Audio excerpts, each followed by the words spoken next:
த wild swans, அன்னப்பறவை இளவரசர்கள். முன் ஒரு காலத்துல ஒரு மிகப்பெரிய ராஜாங்கம் இருந்துச்சு. அந்த ராஜாங்கத்தை ஒரு அரசர் ஆட்சி செஞ்சுகிட்டு வந்தாரு. அவருக்கு 11 இளவரசர்களும் ஒரு இளவரசியும் இருந்தாங்க. ஆனா அரசரோட மனைவியான மகாராணி இல்ல. அந்த 11 இளவரசர்களையும் தங்களோட அக்காவோட சொல்படி நடந்தாங்க. அவங்க மேல ரொம்ப வச்சிருந்தாங்க. எல்லாரும் தாய் இல்லாத அந்த 11 இளவரசர்களையும் ரொம்ப பாசத்தோடு பார்த்துக்கிட்டாங்க. அந்த இளவரசி அவங்களுக்கு பாடம் சொல்லிக் கொடுக்கறது, விளையாட்டு சொல்லிக் கொடுக்கறதுன்னு அவங்க அம்மா செய்ய வேண்டிய எல்லா வேலையையும் இவங்களே செஞ்சாங்க. ஒரு நாள் அரசர் தன்னோட பிள்ளைகள் எல்லாரையும் கூப்பிட்டு நான் மறுமணம் செஞ்சுக்க போறேன்னு சொன்னாரு. உடனே எல்லாரும் தங்களுக்கு புது அம்மா கிடைக்க போறாங்கன்னு சந்தோஷப்பட்டாங்க. ஆனா புதுசா வந்த அரசி ஒரு சூனியக்காரி. அவங்க அந்த இளவரசர்களை ஒளிச்சி கட்டணும்னு நினைச்சாங்க. அந்த சூனியக்காரிய பார்த்தாலே அந்த இளவரசர்கள் ரொம்ப பயந்தாங்க. ஆனா அவங்க அக்கா அவங்களுக்கு ஆறுதல் சொல்லி தைரியமா இருக்க சொன்னாங்க.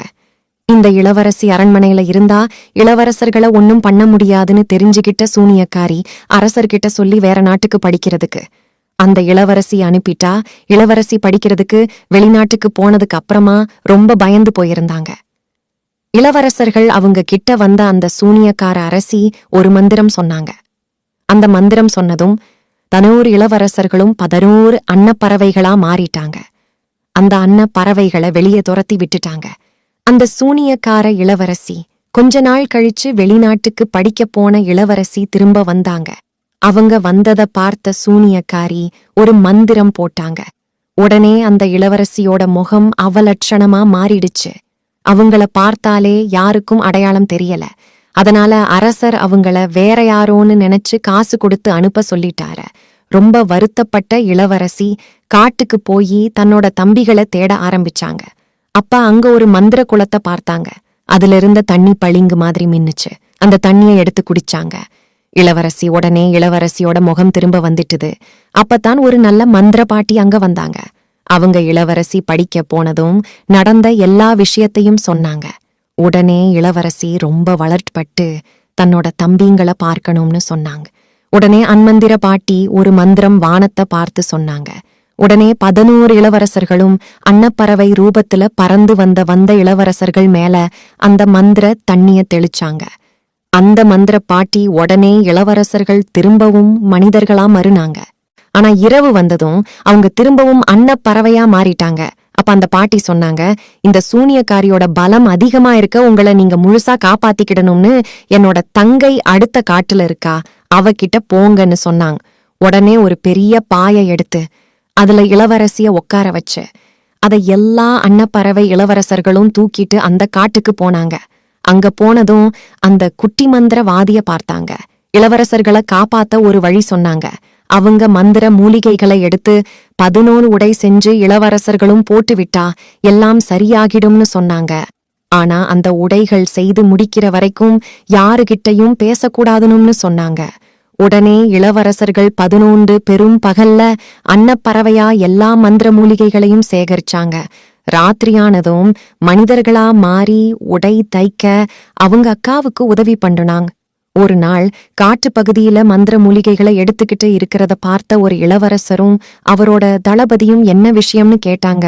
ஆனா மந்திர உடை செஞ்சு முடிக்கிற வரை யார் கூடயும் பேசக்கூடாதுன்னு மந்திரக்காரி சொன்னதுனால அமைதியா இருந்தாங்க. உடனே அவங்கள தன்னோட அரண்மனைக்கு கூட்டிட்டு போய் தங்க வச்சாரு.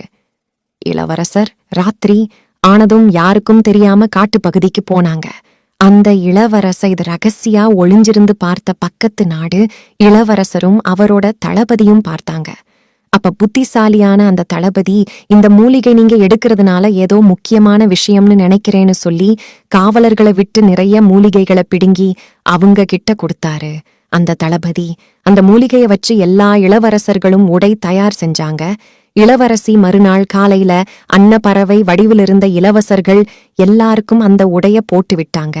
அந்த இளவரசியும் தளபதியும் உடனே எல்லா இளவரசர்களும் சாபம் நீங்கி நல்லபடியா மனிதர்களா மறுனாங்க.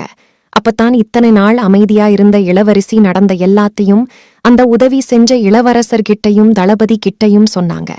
சாபம் நீங்கதான், இத்தனை நாள் பேசாம இருந்ததாவும் சொல்லி மன்னிப்பும் கேட்டாங்க. உடனே அந்த பக்கத்து நாட்டு இளவரசர் சொன்னாரு, உங்க அப்பாவுக்கு உண்மை தெரியாம இருக்கிறதுதான் பிரச்சனையேன்னு சொல்லி நிறைய பாதுகாப்பு வீரர்கள் எல்லாரையும் கூப்பிட்டுக்கிட்டு அரசரை போய் பார்த்தாங்க. அப்பத்தான் அந்த அரசருக்கு உண்மை புரிஞ்சது. உடனே அந்த சூனியக்காரிய பாதாள சிறையில அடைச்சிட்டாங்க. தன்னோட சந்தோஷத்துக்காக மறுபடியும் திருமணம் செஞ்சது எவ்வளவு தப்புன்னு புரிஞ்சுகிட்ட அரசர் தன்னோட மகன்களையும் இளவரிசையையும் அன்னையிலிருந்து ரொம்ப பாதுகாப்பா வளர்க்க ஆரம்பிச்சாரு.